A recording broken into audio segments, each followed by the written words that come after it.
Hi, beautiful. How is everyone doing? Good? That's good to hear. I hope you're doing well. I'm here with another video, and today we're going to talk about rewriting your story. Right? So, why are we doing this today? Well, first of all, stories are very powerful. There are stories that we tell ourselves, there are stories that we tell other people. They're very powerful, and we want to use this power to create our dream life. Now, why are stories so powerful? It's because they create an emotional response. Think about when you go to see a movie. When you leave the movie, you feel a type of emotion. You may not remember exactly what happens in that movie, but you remember the emotional response you had, and you remember the message. And that's why stories are so powerful, because of that emotional response and that message. So we want to create a story that creates emotional response in us. And we want to create a story for our dream life that creates that emotional response in us for us to be ready for that dream life to come towards us, right? And the second part of what makes stories so powerful is that they carry a message, right? So think of any fairy tales, or like a good fairy tale that I think of is Hansel and Gretel. People tell that story to scare their kids into thinking that there's a witch out there or like an evil step parent. I'm not supporting the evil step parent message, but this is just what I'm saying. They carry some type of message, right? And sometimes that message can create a belief system in us. And so you may not remember what happened to create that belief, but you remember the message, right? So how has some stories told by others shaped your belief? And what are some stories that people have told you about yourself? And what are some stories that you tell yourself that have shaped your belief?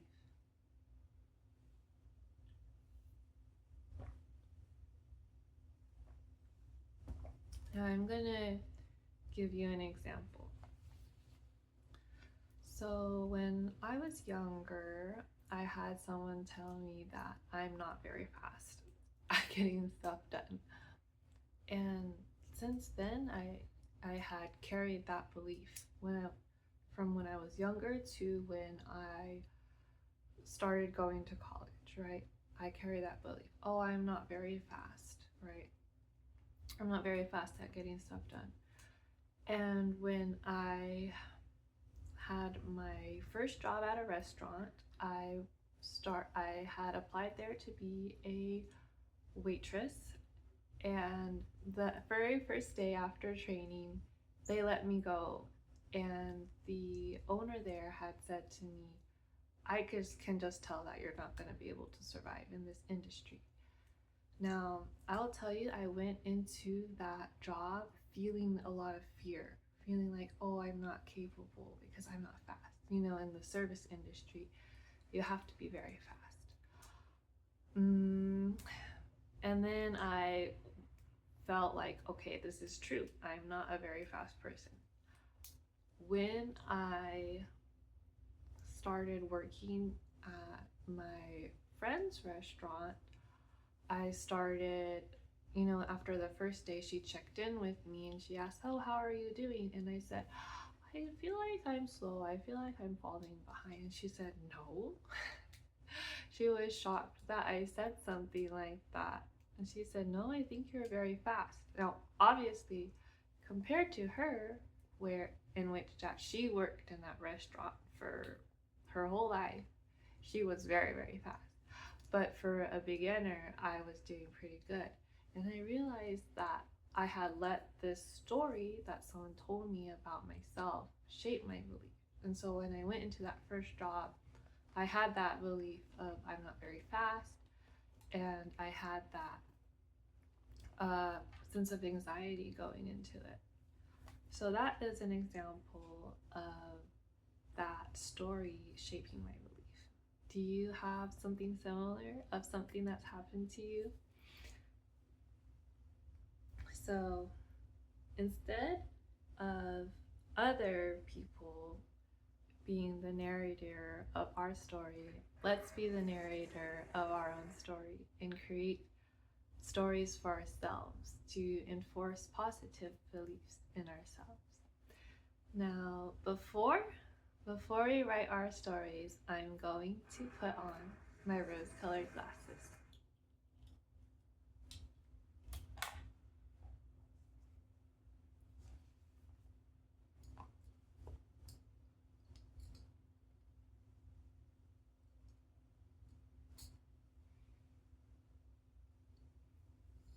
Hello. Let's talk about confirmation bias. Now, you've probably heard of this term before, but confirmation bias is that you will subconsciously look for information to support your belief, right? So I'm gonna give you an exercise of how this works. So I want you to close your eyes. And I want you to pick a color. Now, if you're very familiar with your environment, this might not work. But I want you to close your eyes and pick a color and keep your eyes closed and think of how many items you can spot that has that color. How many times can you spot that color in your environment? Think about it with your eyes closed, right? Now, when you open your eyes, I want you to see how many items are there actually that has that color. So what should happen is that you will see a lot more items that has that color than you initially thought when you closed your eyes. And that's how confirmation bias works. We are looking for things to support our subconscious beliefs about ourselves, beliefs about other people, just our beliefs in the world. So that's why we want to take a step back before we rewrite our story and look into what kind of beliefs we are carrying about ourselves. And we want to understand the stories that happened around that belief and let it go, right? Okay, so here comes the fun part. Now that we've done all our homework, let's rewrite our story. All right, so you want to rewrite your story and create your dream life. So think about maybe what struggles you went through, what you overcame, and how is those obstacles leading to your dream life, right? So a good example for this, so I'm gonna do myself right here now. So my name is Jeanette. I am a daughter of 2 immigrant parents. When I graduated college, I started working this customer service job, right? My kitty, what are you doing here? Okay, she might join us for a little bit. So I started this customer service job, and I was so unhappy with being in customer service that I started dance, right? And from the dancing, I learned how to be on tape and be videoed and how to look at myself on video, because that was very important, right? And from there, I learned to start making these videos with messages for other people that I am so happy to be doing, right? So that's an example of my story. And maybe from there, maybe I'll be in movies. That's a possibility. Or maybe I'll be on podcasts. I love podcasts. Or something that's on my vision board is this picture. I don't have it here behind me, but it's this picture of Bella Hadid getting ready with all these, um, makeup artists or people around her. That's something on my vision board. So maybe that's where it's leading. It all came from me working in customer service and from there learning to dance, right?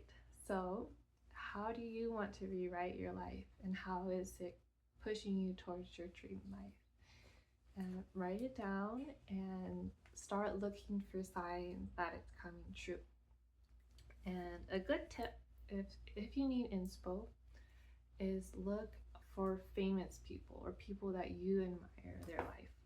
So for example, for me, I really admire this architect named Jeanette-y. Let me search him up really quick. So when you search these people up, they usually have a who are we section. Well, for him, he has a who are we. It will be like a who are we or an about us section. So let's just read this first line here. Sir David Adjaye, OMBOVE, is an award-winning Ghanaian British architect known to infuse his artistic sensibilities and ethos for community-driven projects. Wow, isn't that a great story? So put that line in your story. Or another person that I really admire is Tam Carr. She's here on YouTube. She does motivational videos. She's very big, and I would love, she's an example of a woman living her dream life. So think about what kind of struggles you overcame. How are you going to rewrite your stories that people have been writing for you, but now you're the narrator now? Now you get to be the narrator. How are you going to rewrite your story to create your dream life? All right. I'll see you next time. I hope you have fun writing your story. Bye.